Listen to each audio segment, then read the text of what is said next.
ओम श्री परमात्मने नमः। ओम श्री परमात्मने नमः।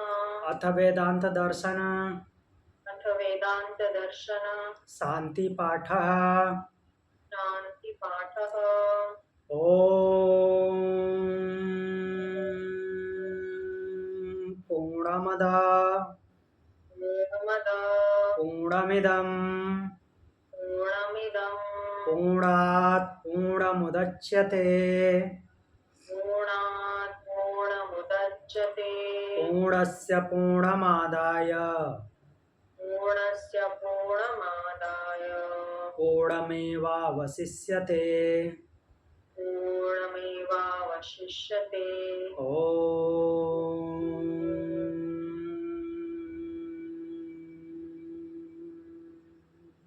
शांति शांति शांति।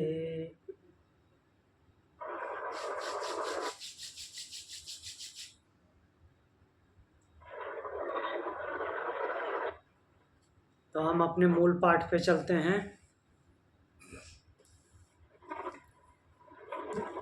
कल हमने 16 नंबर सूत्र देखा था। धृतेश्च महिम्नो अस्यास्मिन्नुपलभ्यते। तो धृति अर्थात धारण करने की शक्ति जो है, उसकी वजह से उसकी जो महिमा है, तो उससे भी वह परब्रह्म ही सिद्ध होता है, वो कहीं और उपलब्ध नहीं है। मीन्स वो केवल ब्रह्म में ही उपलब्ध है। ये धारण करने की शक्ति, सबको धारण करने की जो शक्ति है वो ब्रह्म में ही है और किसी में नहीं है। तो इससे भी सिद्ध होता है कि जो दहर शब्द आया है वो ब्रह्म के लिए आया है, और दहर एक्चुअली डायरेक्टली ब्रह्म के लिए नहीं आया है। दहर शब्द जो है वो जो हृदय गुफा में जगह है उसके लिए बोला गया है। हृदय गुफा में जो दूसरे उपनिषदों में अंगुष्ठ मात्र शब्द जो उपयोग किया गया कि वो अंगुष्ठ मात्र है, तो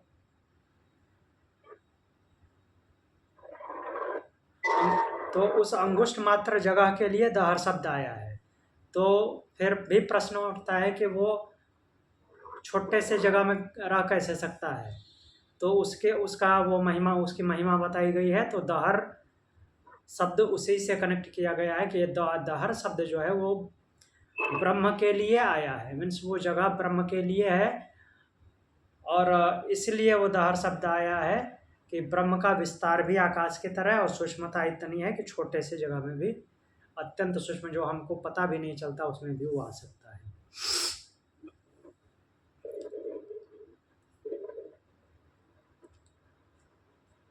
जैसे छांदोग्य उपनिषद का जो 8वां अध्याय है, 8वां अध्याय का पहला ही मंत्र देखिए।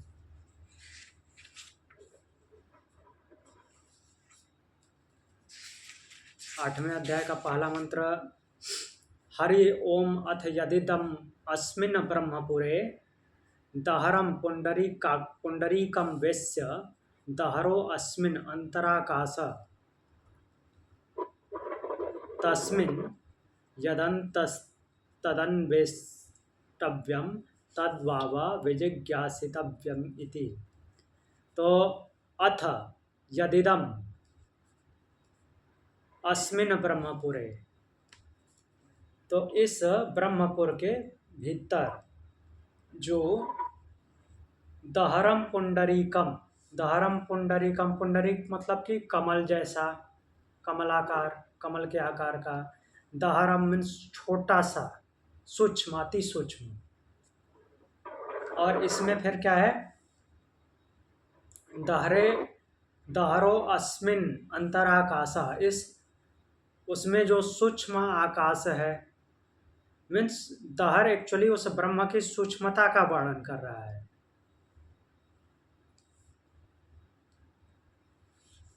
और उसके भीतर जो है, मतलब कि वो सूक्ष्मता, वो सूक्ष्म जो जगह अति सूक्ष्म है। एक तो पहले पुंडरीक के आकार का उसे बताया जगह को, उससे भी उसमें अति सूक्ष्म जो आकाश की तरह है, जो सूक्ष्म आकाश है, अर्थात आकाश की सूक्ष्मता ऐसी है कि पता भी नहीं चल सकता उसकी सूक्ष्मता। अब उसके भीतर जो वस्तु है, ऐसा बोल रहा है, तस्मिन यदन्य तदन्वेष्टव्यम, उस सूक्ष्म आकाश में भी जो रहता है उसके लिए ये शब्द आया है। तो सीधी सी बात हुई कि ब्रह्म के लिए आया। अब इसके आगे हम बढ़ते हैं।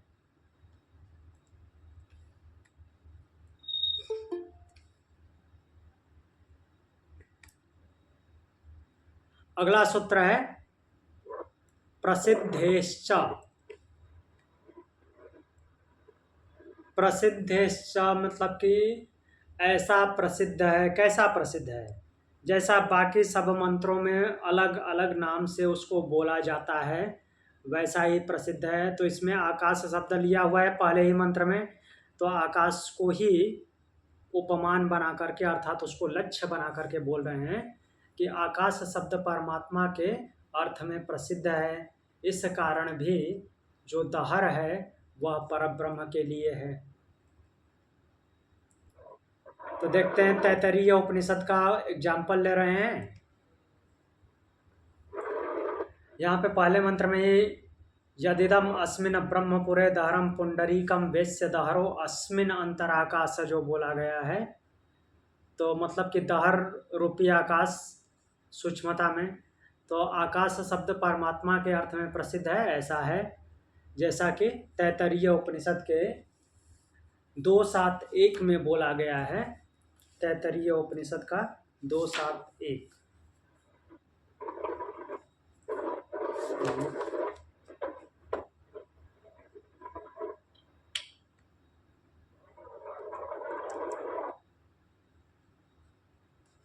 दो सात एक सप्तम अनुवाक का पहला मंत्र।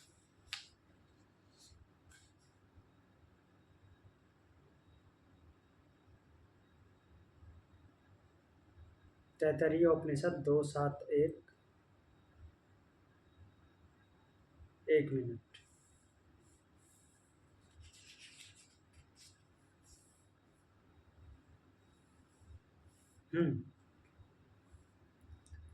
इसमें जो इस आदि नव उपनिषद में आपको मिलेगा दूसरे मंत्र में। हाँ हाँ मिला। पृथ्वी अंतरिक्षम ज्योतिषो वांतरिक्षम, सप्तम अनुवाक का पहला मंत्र है ना। हाँ, दूसरी वल्ली का, दूसरी वल्ली में जाइए। दूसरी वल्ली में आपको दूसरा मंत्र मिलेगा। यद्वै तन् सुकृतं रसो वैसः रसम ह्येवायं लब्धा आनंदी भवति को ह्येवात्न्यात्कः प्राण्याद यदेश आकाश आनंदो न स्यात्। तो इस मंत्र में बोला गया है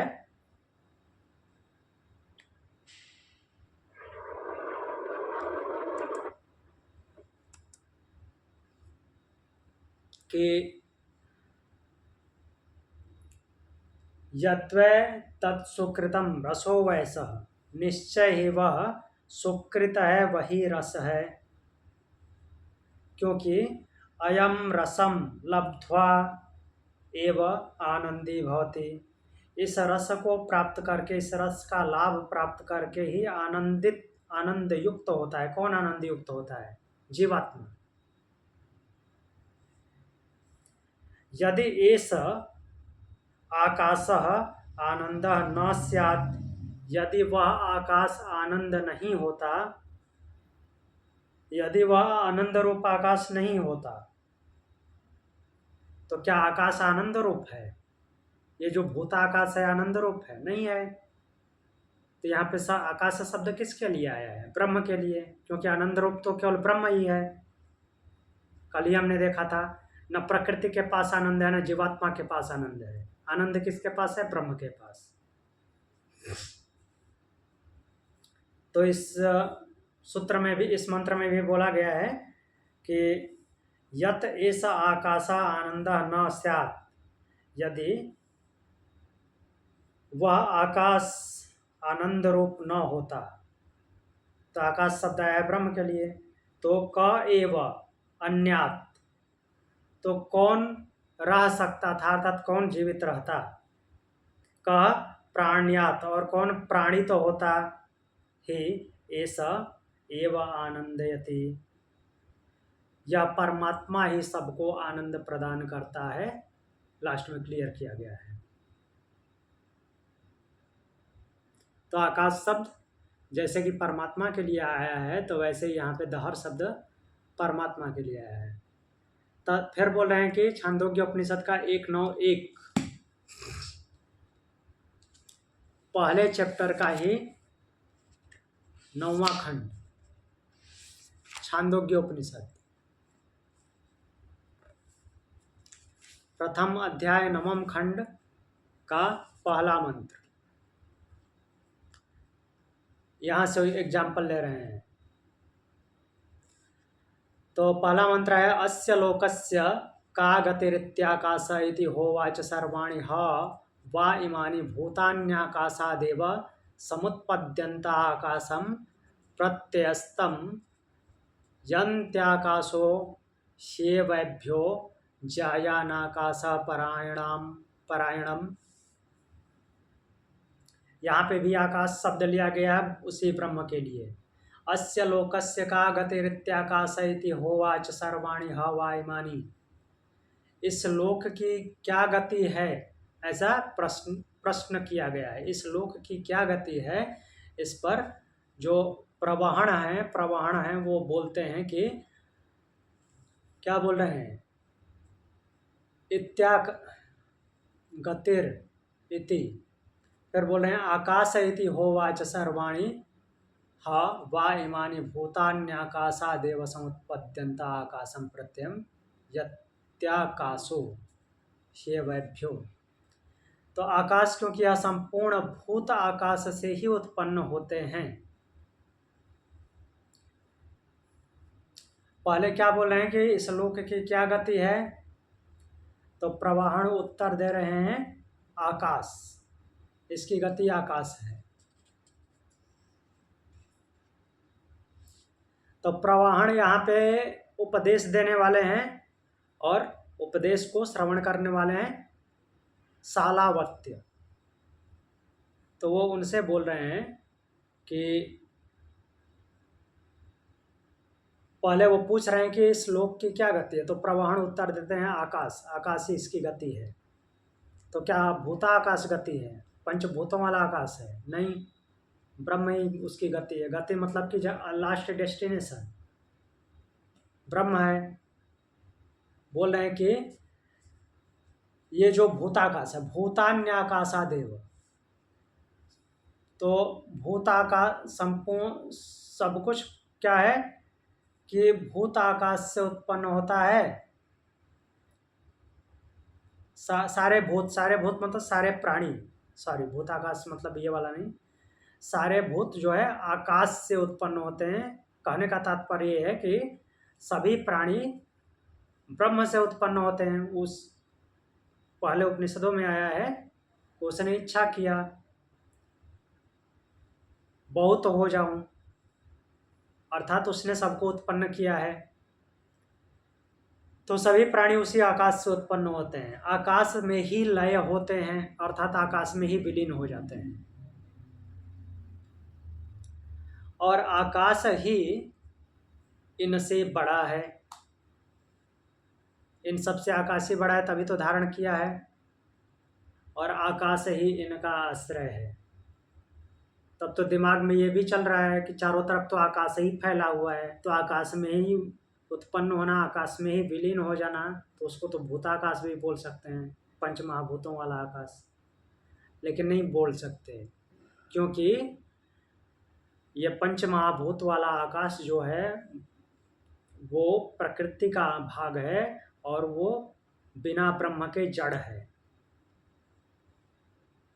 तो इसलिए स्थिति और प्रलय जो है वो ब्रह्म में है। तो यहाँ पे आकाश शब्द ब्रह्म के लिए आया है। तो इसको लक्ष्य करके बोला जा रहा है कि इस तरह से दहर शब्द जो है ब्रह्म के लिए आया है, परमात्मा के लिए आया है।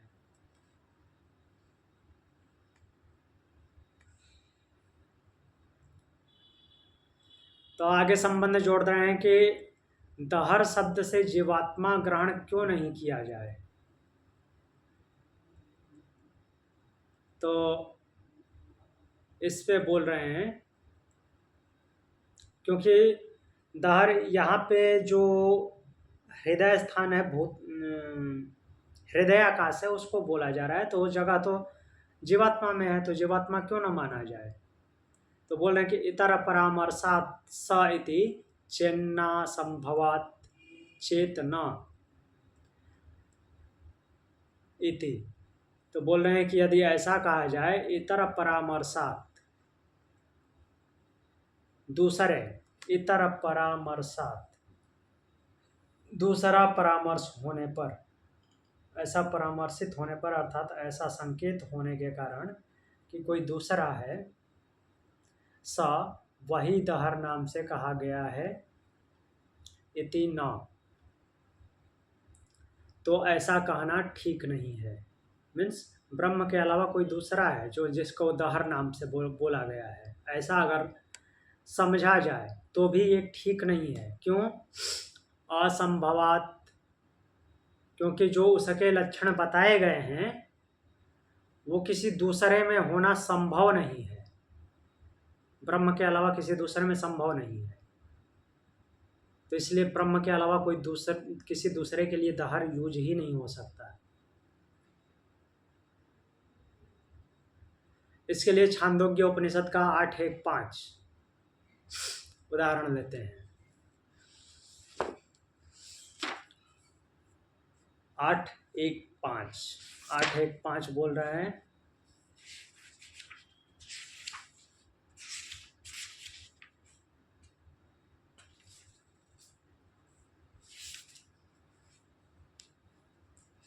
पांचवा मंत्र, स ब्रूयान्नास्य जरये तज्जीर्यते न वधेनास्य हन्यत एतत् सत्यं ब्रह्म पूर्वमस्मिन् कामा समाहिता एषा आत्मा पहतमात्मा विजरो विमृत्युर्विशोको विजिघत्सो अपिपासः सत्यकामः सत्यसंकल्पो यथा ये वेह प्रजा अन्वाविशन्ति यथानुशासनं यम यमन्तामभिकामा भवन्ति यम जनपदं च क्षेत्रभागं तमेवोपजीवन्ति। ये इस प्रकार से इसमें मंत्र है। तो जिसमें बोला गया है कि आचार्य बता रहे हैं, जरावस्था से यह जीर्ण नहीं होता, अर्थात उसको बुढ़ापा नहीं आता, उसका नाश नहीं होता, मारने पे मीन्स उसका वध नहीं किया जा सकता। इसको हमने कल भी देखा था। वह ब्रह्मपुर सत्य है, इसमें संपूर्ण कामनाएं जो हैं सम्यक प्रकार से स्थित हैं और यह पुण्य और पाप से रहित है। कोई न तो पुण्य लगता है न पाप लगता है, न उसको वृद्धावस्था आती है न मृत्यु आती है, मृत्यु से शून्य है, शोक से हीन है, कोई शोक नहीं है, भूख प्यास नहीं लगती, सत्य काम तथा सत्य संकल्प है, सब कुछ सत्य सत्य है। और उसका एग्जाम्पल दिया गया है कि जैसे इस लोक में प्रजा राजा की आज्ञा का अनुसरण करती है, तो वह जिस जिस वस्तु की कामना तथा जिस जिस जनपद एवं क्षेत्र भाग आदि की अभिलाषा करती है, उसे उसी को पाकर सुखपूर्वक जीवन धारण करती है। अर्थात जब वो राजा का अनुसरण करती है तो उसको वैसा वैसा ही भोग प्राप्त होता है।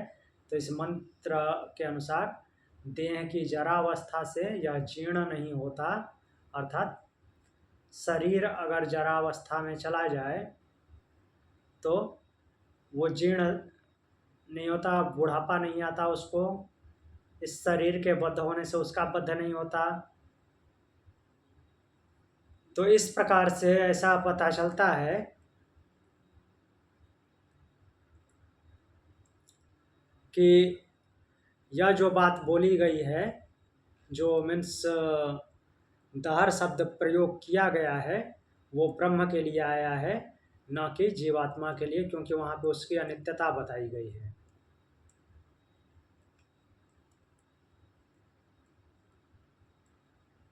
क्योंकि जीवात्मा के लक्षण ये नहीं दिखाई देते कि वृद्धावस्था न आए, मृत्यु न हो, ये जीवात्मा में नहीं होता। पाप पुण्य न लगे, ये ऐसा जीवात्मा में होता नहीं, वो ब्रह्म में ही होता है। आगे संबंध जोड़ते हैं।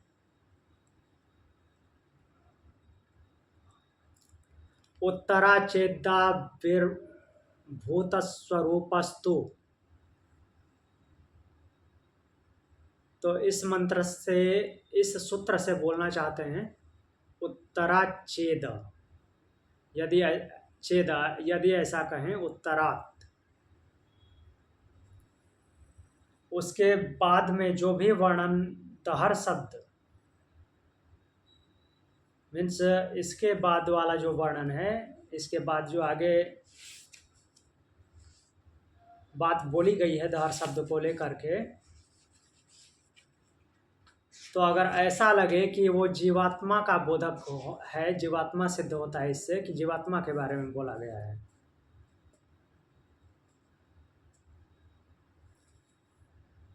तो फिर बोल रहे हैं कि तो भी यह ठीक नहीं है।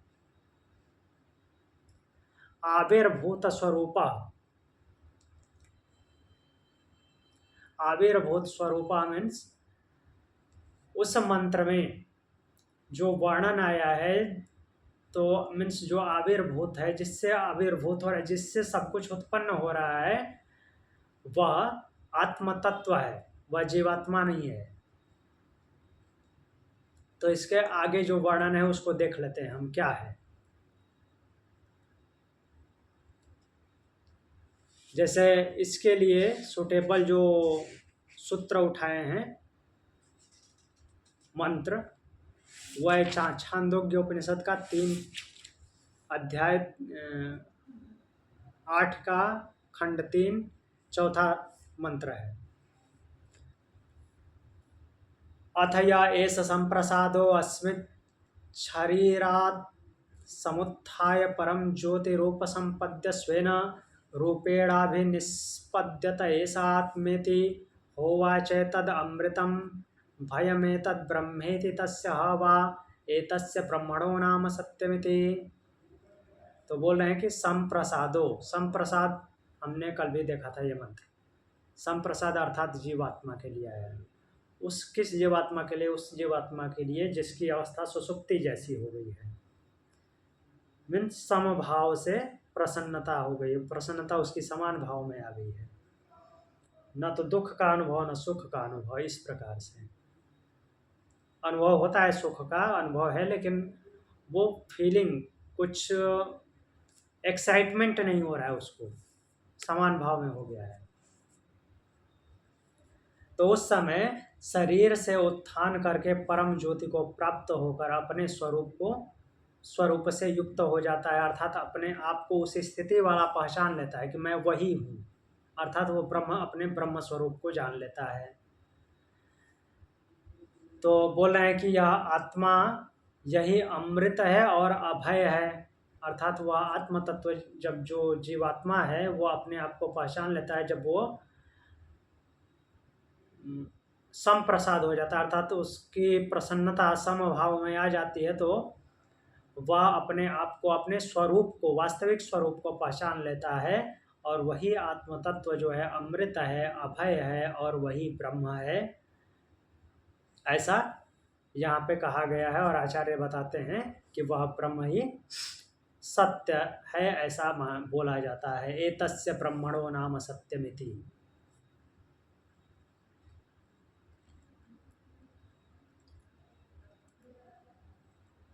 तो इस तरह से यहाँ पे आगे जो वर्णन आया है, जीवात्मा का नाम लेकर के बोला गया है, लेकिन उसका जो वर्णन है तो वो कैसे आया? ब्रह्म के रूप में आया है। उसका आविर्भाव जो हुआ है वो ब्रह्म के रूप में हुआ है। अर्थात उसकी जो जानकारी मिल रही है वो एक जीवात्मा के रूप में नहीं, ब्रह्म के रूप में मिल रही है।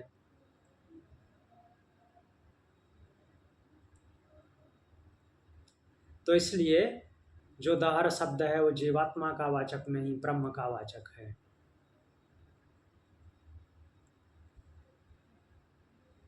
अब आगे देखते हैं।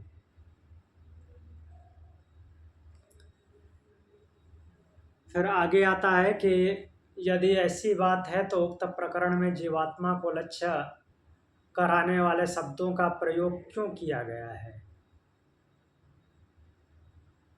अगर वो ब्रह्म ही है तो जीवात्मा के बारे में बोला ही क्यों गया है? तो बोल रहे हैं कि अन्यार्थश्च परामर्शः, परामर्श।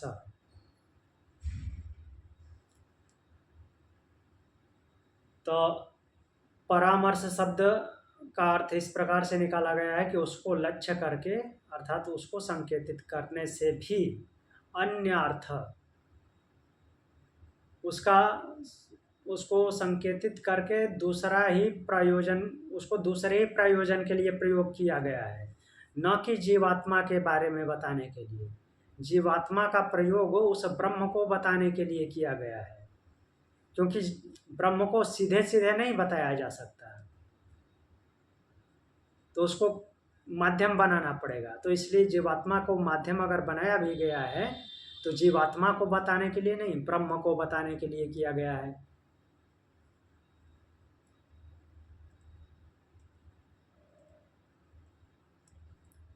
जैसे देखिए यहाँ व्याख्या में लिख रहे हैं, पूर्वोक्त प्रकरण में जो जीवात्मा को लक्ष्य कराने वाले शब्दों का प्रयोग हुआ है वह दहर शब्द से जीवात्मा का ग्रहण कराने के लिए नहीं, अपितु दूसरे ही प्रयोजन से है। अर्थात उस दहर शब्दवाच्य परमात्मा के यथार्थ स्वरूप का ज्ञान हो जाने पर जीवात्मा भी वैसे ही गुणों वाला बन जाता है, यह भाव प्रदर्शित करने के लिए वहाँ जीवात्मा का उस रूप में वर्णन है। तो यही बात जो है भगवत गीता में भी कही गई है। भगवत गीता का 14:2 चैप्टर 14 का जो श्लोक नंबर 2 है,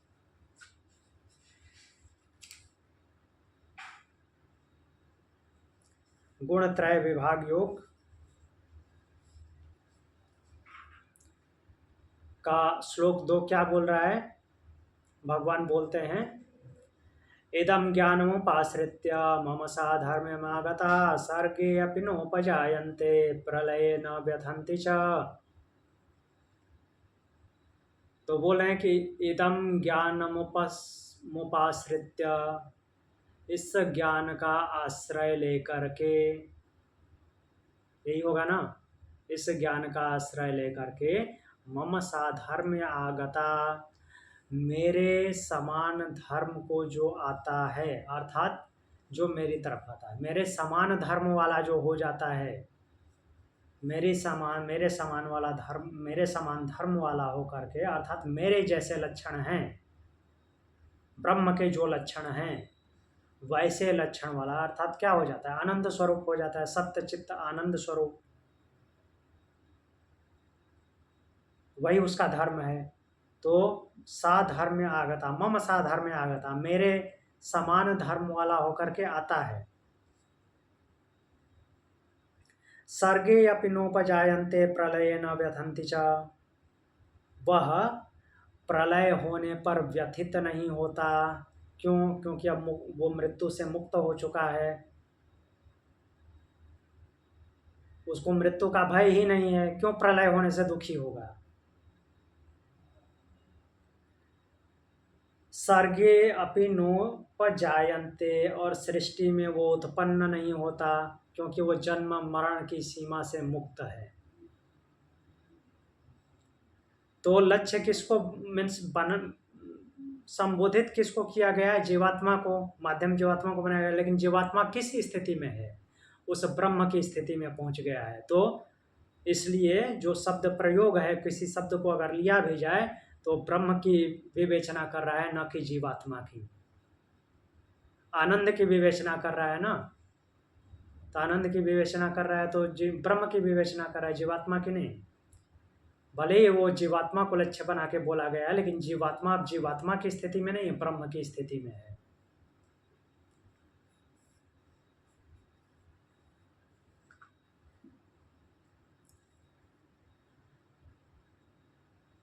तो वही बोल रहे हैं कि इसलिए उक्त प्रकरण में जीवात्मा का वर्णन आ जाने से यह नहीं सिद्ध होता कि वह दहर शब्द जीवात्मा का वाचक है, वह ब्रह्म का वाचक है, क्योंकि लक्षण ब्रह्म के हैं, जीवात्मा के लक्षण नहीं है।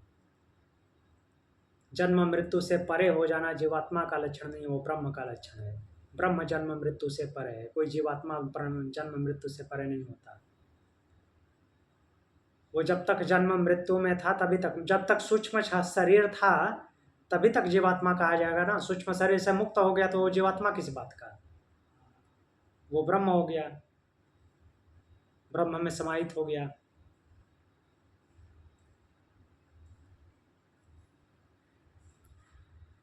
फिर बोल रहे हैं, आगे संबंध जोड़ रहे हैं, इसी बात की सिद्धि के लिए सूत्रकार पुनः शंका उठाकर उसका समाधान करते हैं।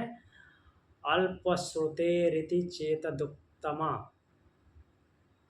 चेत, चेत मीन्स यदि ऐसा कहें, अल्पश्रुते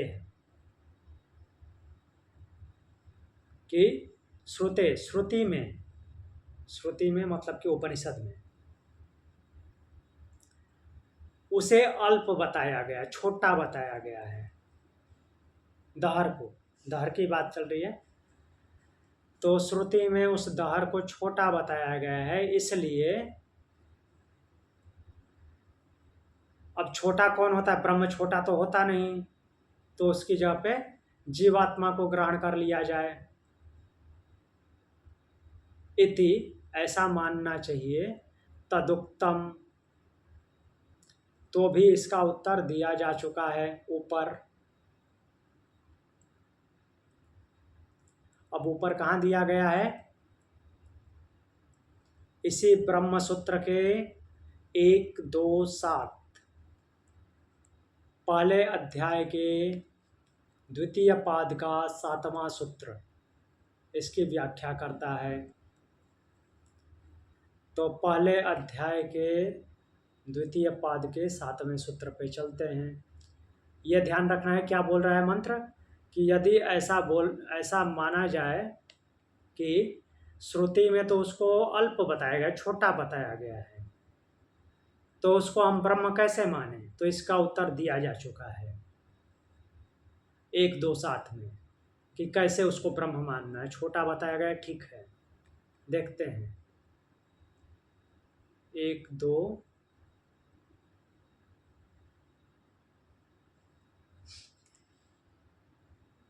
7।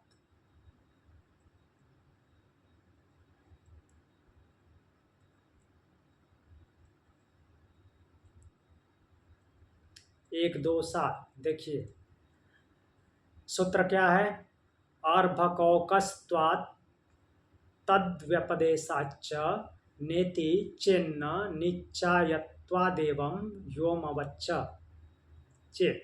यदि अर्भकौकस्त्वात्, वह क्या है, वह जो देव हृदय रूप छोटे स्थान वाला है, अर्थात हृदय आकाश में छोटे स्थान वाला, जो कि दहर को भी वैसा ही बताया गया है। इसलिए च तथा तदव्यपदेशात, उसे छोटा बताया गया है, ऐसा छोटा उपदेश किया गया है, इस कारण न वह ब्रह्म नहीं हो सकता। इति न, तो भी यह कहना ठीक नहीं है। यदि ऐसा माने कि उसे तो हृदय रूपी आकाश में, हृदय रूपी स्थान पर रहने वाला उसे छोटा बताया गया है, ऐसा उपदेशित किया गया है,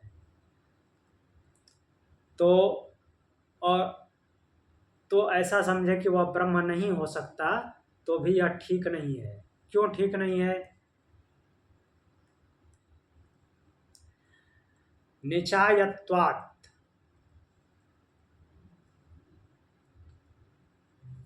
निचायत्वात् बोल रहे हैं क्योंकि वह वहीं पे द्रष्टव्य है, वहीं पे द्रष्टव्य अर्थात उसका मिलन जीवात्मा से वहीं पे होता है, बाहर नहीं होता। एवं च, एवं मतलब कि उसको संबंध जोड़ते हुए बोला गया है कि उसके विषय में ऐसा कहें तो व्योमवत, उसी को व्योमवत यहाँ पे लिखा है ना, व्योमवच्च, वही जो है व्योम मतलब आकाश की तरह व्यापक है। आकाश की तरह व्यापक है कौन? वो जो देव है अर्थात ब्रह्म, जो कि हृदय में रहता है। अगर उसको ऐसा मान लिया जाए कि छोटा बताया गया है तो हम उसको ब्रह्म क्यों माने? ब्रह्म नहीं मानेंगे। तो ऐसा कहना ठीक नहीं है। क्यों? क्योंकि वहाँ पे जीवात्मा का मिलन वहीं पे होता है और वास्तव में वो तो व्योमवत है, अर्थात आकाश की तरह विस्तृत है। वास्तव में वो आकाश से भी विस्तृत है, लेकिन उसका एग्जाम्पल केवल आकाश ही हो सकता है और कोई नहीं हो सकता, इसलिए बार बार आकाश का एग्जाम्पल दिया जाता है। अर्थात इस प्रकृति में जो हमको समझने में आता है उसमें आकाश ही एक ऐसा है, अवयव है, जिसका एग्जाम्पल ब्रह्म के रूप में मीन्स ब्रह्म से तुलना करते हुए दिया जा सकता है। और किसी का भी देंगे तो बहुत छोटा होगा ब्रह्म की तुलना में। तो इस तरह से बता रहे हैं। वहाँ पे भी ऐसे जो अभी पीछे मंत्र से हम आए हैं कि वो छोटा है, कैसे उसको ब्रह्म माने? तो यहाँ पे उत्तर दिया गया हाँ छोटा है, लेकिन क्यों छोटा है? क्योंकि वहाँ पे यहीं पे उसको जीवात्मा का उससे मिलन होता है, उससे बाहर नहीं होता, तो इसलिए उस स्थान में भी है। और वैसे वो व्योमवत भी है, मीन्स बाहर पूरी तरह से विस्तृत है, जहाँ पे उसका कोई अंत भी नहीं है, वही है।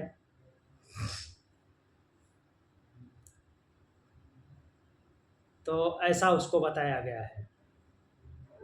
वो वहीं पे मिलन होता है, मतलब अ, जब रियलाइज होता है जो वो दो पक्षियों वाला बताया है कि लास्ट में, या तो फिर वो केन उपनिषद वाला, फिर उसने देखा कि ये तो मैं ही हूँ, ये वो वाली बात है जी। हाँ, वहीं पे उसको वो पहचान लेता है और वहीं पे विलीन हो जाता है। इसको ऐसे भी समझ सकते हैं, जैसे मान लीजिए वो जीवात्मा है, जब सूक्ष्म शरीर वाला है, इस स्थूल शरीर में भी वो सूक्ष्म शरीर वाला है। जब मुक्त नहीं होता अर्थात वो पाप पुण्य की सीमा से परे नहीं होता, तो सूक्ष्म शरीर क्या होता है? दूसरे शरीर को धारण करता है। ऐसा ही है। मान लीजिए कि मुक्त हो गया, मुक्त हो गया तो वो कहाँ जाता है? ब्रह्म में विलीन होगा। लेकिन ब्रह्म में विलीन होने के लिए कहाँ जाएगा? कहीं नहीं जाएगा। कहीं नहीं जाएगा, क्योंकि ब्रह्म वहाँ भी उपस्थित है। ब्रह्म सर्वव्यापी है। हाँ। बाहर भी जहाँ तक एंड आप सोचते हैं उससे भी परे है, और वो इस शरीर के अंदर भी है। तो क्या जब ये जीवात्मा की मृत्यु होती है अर्थात ये शरीरधारी शरीर छोड़ता है, तो क्या वो ब्रह्म शरीर छोड़ देता है? क्योंकि ब्रह्म भी तो अंदर है। ब्रह्म शरीर नहीं छोड़ता। ब्रह्म चाहे किसी की मृत्यु हो, चाहे कोई जन्म ले, चाहे कुछ भी हो, चाहे जले कटे मरे, कुछ भी हो, ब्रह्म वहीं का वहीं रहेगा।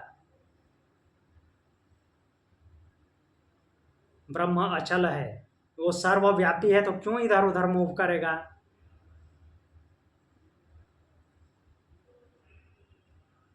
तो उसको किसी के जन्मने और मरने से कोई फर्क नहीं पड़ता। ये शरीर जिंदा है तो भी इसके अंदर है, और मर गया तो भी इसके अंदर है, वो कहीं नहीं जाएगा। तो जब ये जीवात्मा अर्थात सूक्ष्म शरीर से कारण शरीर में जाता है, अर्थात सभी अपने कार्मिक अकाउंट कर्म बंधनों से मुक्त हो जाता है और ब्राह्मी स्थिति में आ जाता है, तो उसका मिलन वहीं पे हो जाता है, वो कहीं बैतरणी पार करके नहीं जाता। कारण शरीर मतलब आनंदमय कोश ना? हाँ,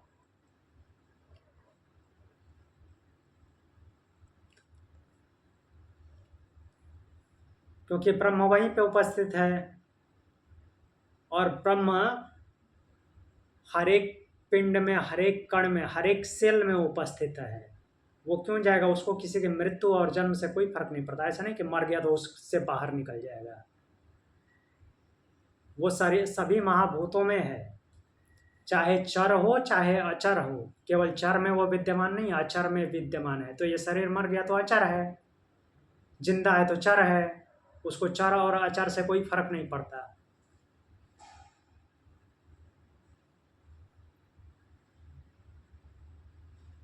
आगे बढ़ते हैं।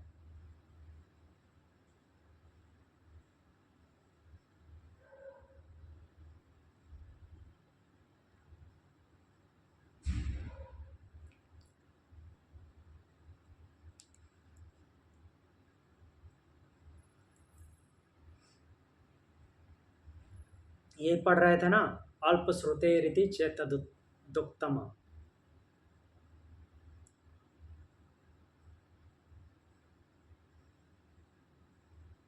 तो जो 1 2 7 को हमने एक्सप्लेन किया था, अब उससे आगे बढ़ते हैं।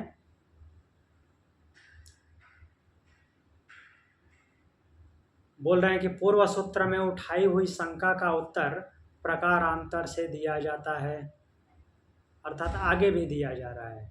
अनुकृतेस्तस्य च, अनुकृतेस्तस्य च, अनुकरण करने के कारण भी वो ब्रह्म ही माना जाएगा। तस्य, तस्य किसके लिए आया है? जीवात्मा के लिए।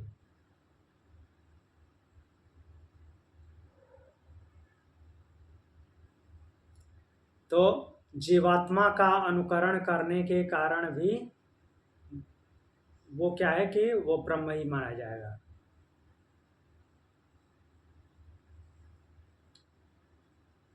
तो इसको दो रूपों में समझ सकते हैं।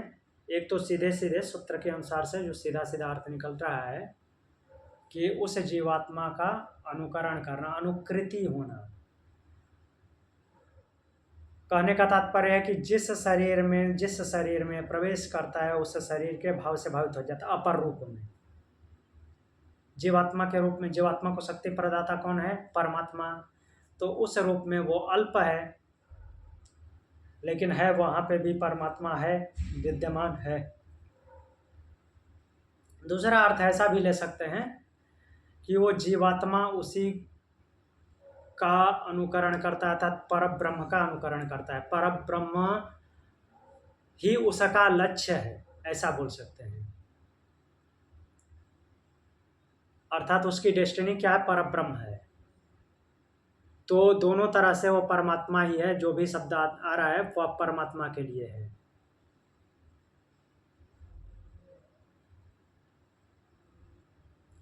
तो व्याख्या में क्या लिख रहे हैं देखिए। मनुष्य के हृदय का माप अंगुष्ठ के बराबर माना गया है। अंगुष्ठ मात्र शब्द आता है, अंगुष्ठ मात्र, जो कि कठोपनिषद में भी आया है। कठोपनिषद में जो नचिकेता को उपदेश दे रहे हैं यमराज, तो वहां पे भी वो अंगुष्ठ मात्र शब्द का प्रयोग किए हैं।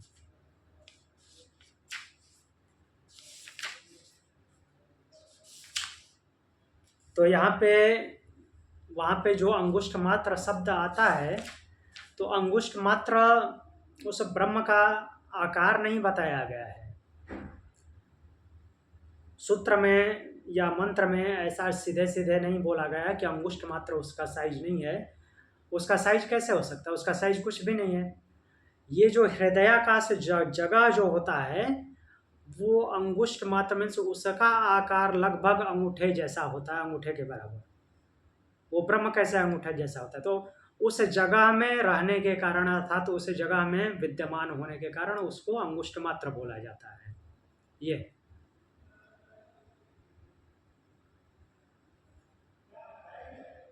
तो यहाँ पे बोल रहे हैं कि अंगुष्ठ मात्र के बराबर माना गया है। उसी में किसको?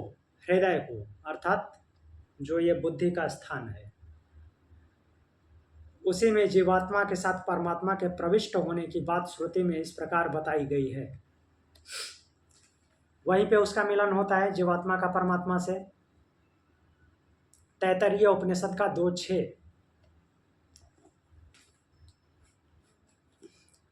तैतरीय उपनिषद द्वितीय वल्ली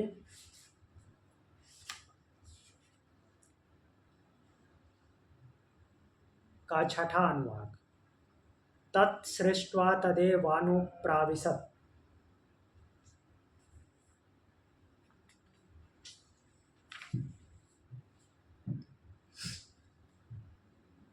एक मिनट।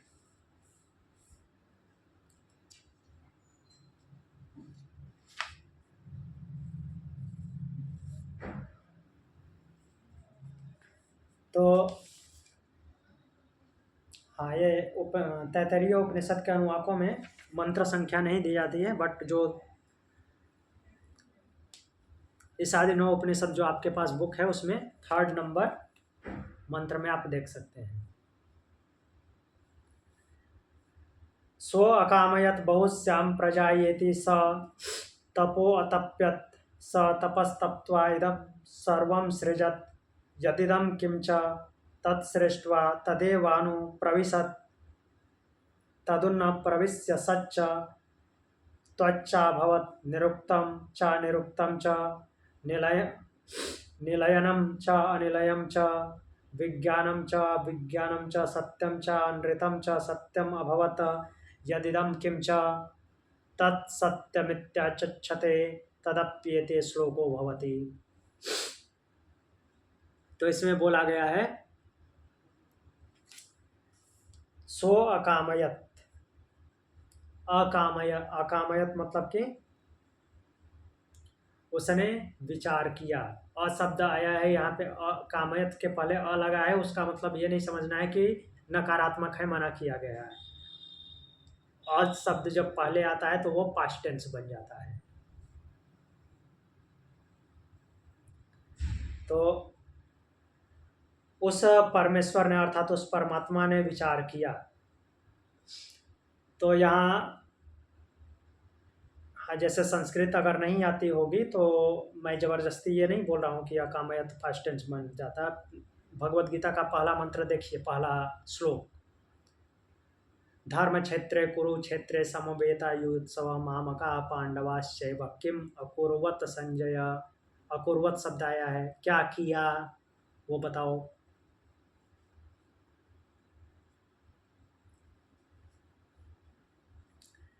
तो फिर आगे बोल रहे हैं कि उस परमात्मा ने विचार किया कि मैं प्रकट हूँ, प्रजायन मीन्स प्रजा बनूं, अर्थात विस्तार को प्राप्त हो, प्राणियों के रूप में हो जाऊं। बहुस्यात् इति बहुत हो जाऊं। स तप अतप्यत उसने तप किया अर्थात द्वंद्वों को सहन किया। स तप तप्त्वा तत् किम इदम सर्वम असृजत। तो उसने तप करके और विचार करके जो कुछ भी यह देखने और समझने में आता है, अर्थात जो कुछ भी हमारी इंद्रियों के द्वारा, चक्षु इंद्रिय के द्वारा दिखाई देता है, बुद्धि से जो समझ में आता है, इदम सर्वम असृजत, इन सब की रचना की। सृष्टि की बात की जा रही। तत्सृष्ट्वा तत् एव अनुप्राविशत, और फिर क्या किया, तत्सृष्ट्वा तदेवानु प्राविशत, वही शब्द यहाँ पे उठाया गया है एग्जाम्पल में। अब उसने सृष्टि करके क्या किया, उसी में प्रविष्ट हो गया। पहले उसने इच्छा की एक हूं बहुत हो जाऊं। उसने विचार किया कि प्रजायेन मीन्स मैं प्रजायन प्राणियों के रूप में प्रकट हूं और बहुत हो जाऊं। तप किया और तप करके विचार करके फिर क्या किया कि इदम सर्वम असृजत, सब की सर्व की रचना की, पूरे ब्रह्मांड की रचना की। तत्सृष्ट्वा, उस रचना को करके, अनुप्राविशत, तत एव अनुप्राविशत, उसी में वो प्रविष्ट हो गया।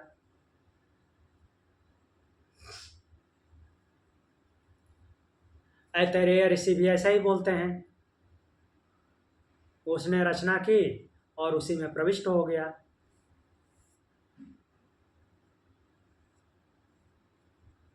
फिर बोल रहे हैं कि सत च त्यत च अभवत, तो वही मूर्त रूप में भी हुआ और मूर्त रूप में भी जो दिखाई देने वाला है सब कुछ, वो उसमें भी वो है, और जो नहीं दिखाई देता उसमें भी वो है।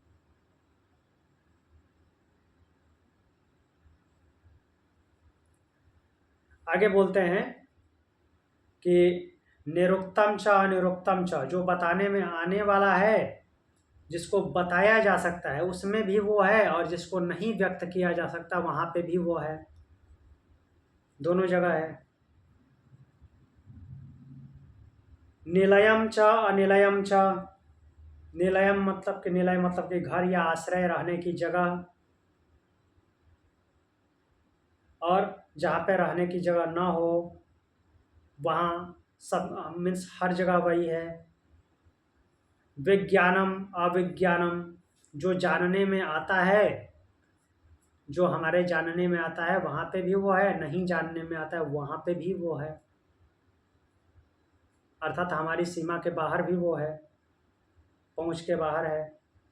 सत्यम अनृतम, बोल रहे हैं कि सत्यम च अनृतम च सत्यम अभवत, तो जो सत्य है और जो झूठ है, इस प्रकृति में जो सत्य है झूठ है, वहाँ पे भी सत्यम अभवत, वही सत्य स्वरूप परमात्मा है।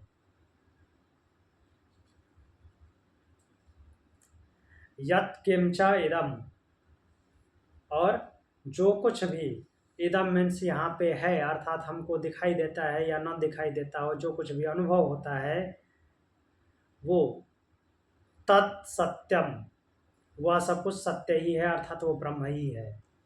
इति आचक्षते तत् अपि एष श्लोक भवति। तो इति आचक्षते, ऐसा ज्ञानी लोग कहते हैं, ऐसा बोला गया, मतलब कि हाँ, सब कुछ वह ब्रह्म ही है। तो ऐसा नहीं समझना है कि ये जो कुछ भी बोल, अगर किसी और को लक्ष्य करके बोला जाए तो वो ब्रह्म नहीं है, किसी और को भी लक्ष्य करके बोला गया तो वो भी ब्रह्म ही है, ऐसा वो मंत्र बोल रहा है, क्योंकि वो हर जगह है। आगे देखते हैं आगे क्या और एक्सप्लेन किया गया है।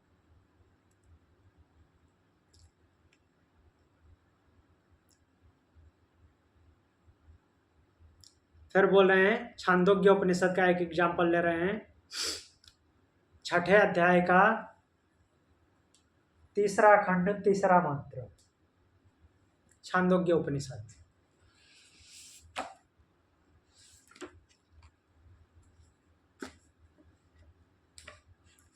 छठा अध्याय 3य खंड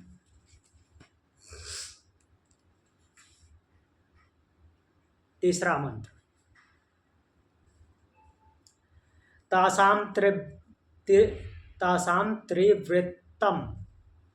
त्रिवृत्तमेकैकां करवाणीति सेयं देवते मास्तित्रो देवता अनेनैव जीवेनात्मनानुप्रविश्य नाम रूपे व्याकरोत्।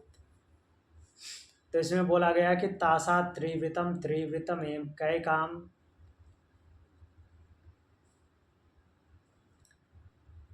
तो यहाँ पे एग्जाम्पल यहाँ से उठाया गया है, सेयम देवते मास्त्रित्रो देवता अनेनैव। तो बोल रहे हैं कि वह परमात्मा ने त्रिविध तत्वरूप देवता, अर्थात क्या बोला गया है कि उनके कार्य रूप मनुष्य शरीर में जीवात्मा के सहित प्रविष्ट होकर नाम रूप विस्तार किया। कार्य रूप जीवात्मा के शरीर में, मनुष्य शरीर में जीवात्मा सहित प्रविष्ट होकर नाम रूप विस्तार किया। नाम रूप वही है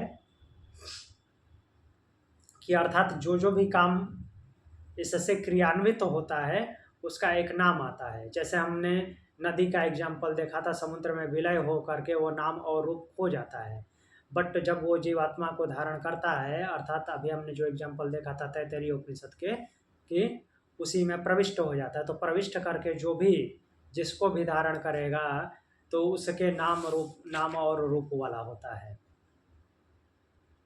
उसके माध्यम से जो भी कार्य होता है।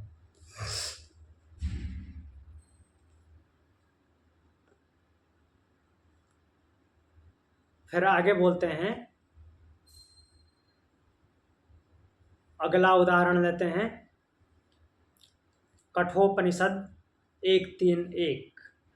ऋतं पिबन्तौ सुकृतस्य लोके गुह्यं प्रविष्टौ परमे परार्थे। जिसको हमने 2 के रूप में लिया था, जैसे कि द्वाप सुपर्णा सयुजा सखाया में बोला गया है कि एक तो केवल एक जो है सुख दुख रूपी फल का रसास्वाद करता है, और क्या होता है, कभी खुश होता है और कभी शोक करता है, कभी सुखी होता है कभी शोक करता है।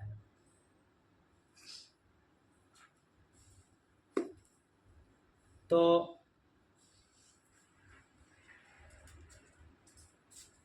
जो ये है द्वाप सुपर्णा सयुजा सखाया, 1 मिनट, इसमें बोल रहे हैं,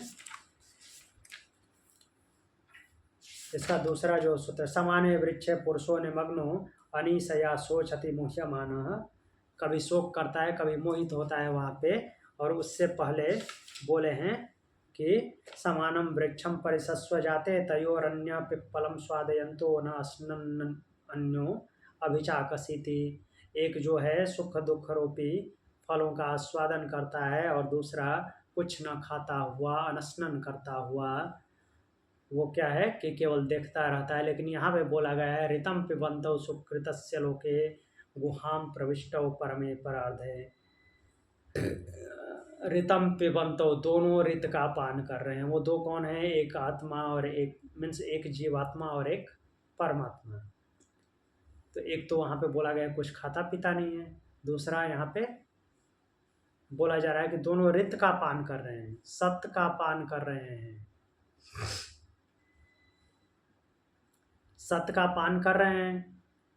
सत्य तो दोनों के पास है, हमने परसों देखा था ना। सत्य जो है यहाँ तक कि प्रकृति के भी पास है, जीवात्मा के पास है और ब्रह्म के पास है। तो सत्य का पान तो करेगा ही, वहाँ पे वो भी विद्यमान है। कहाँ पे, गुहाम प्रविष्टौ, गुहा में है। तो गुहा में जीवात्मा भी है, गुहा में परमात्मा भी है। परमे परार्धे,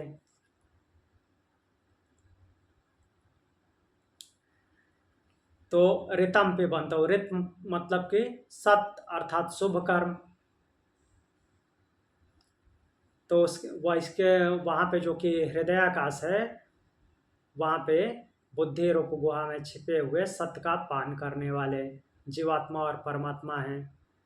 तो इस प्रकार उस परमात्मा को जीवात्मा का अनुकरण करने वाला बताया जाने के कारण, अर्थात कि जहाँ पे जीवात्मा है वहाँ पे परमात्मा भी है, जीवात्मा अकेले नहीं है, बस वो पहचान नहीं पाता।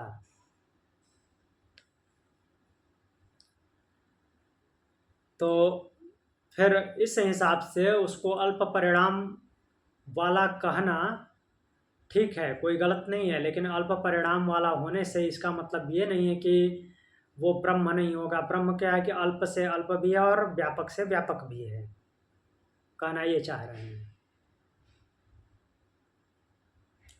जैसे आगे एग्जाम्पल लिया गया है, अरोड़ अड़ियान महतो महीयान, ये 2 जगह शब्द आया है। एक बार तो ये शायद कठ उपनिषद में आया है और श्वेता स्वतर उपनिषद में भी आया है। दोनों जगह एक ही श्लोक है, अरोड़ अड़ियान महतो महीयान।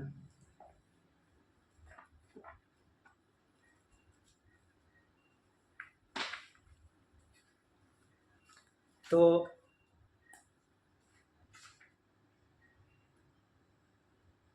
एक मिनट। हाँ, जैसे श्वेताश्वतर उपनिषद का 20वां नंबर मंत्र है, और वही श्वेताश्वतर उपनिषद अध्याय 3 श्लोक नंबर 20 मंत्र 20, और यही मंत्र जो है कठोपनिषद के 1-2-20 में भी है, दोनों जगह पे है। अरोड़ीयान महतो महीयान आत्मा गुहायाम निहितो अस्य जंतो तमक्रतुम पश्यति वीतशोको धातो प्रसादान महिमानमीशम। तो उसको क्या बताया गया है कि अणो अड़ियान, वह अणु से भी अणु है, सूक्ष्म से भी सूक्ष्म है, महता महीयान, और महत अर्थात विस्तृत से भी महीयान विस्तृत है, अर्थात उसके न तो सूक्ष्मता की कोई सीमा है और न ही विस्तार की कोई सीमा है। आत्मा अस्य जंतो गुहायाम निहितः, वह जो आत्मा, आत्मा अर्थात आत्म तत्व परमात्मा, अस्य जंतो इस जीव की, गुहायाम गुफा में, हृदय गुफा में, निहित है, स्थित है, धातो प्रसादात, धातो मीन्स सबको उत्पन्न करने वाला,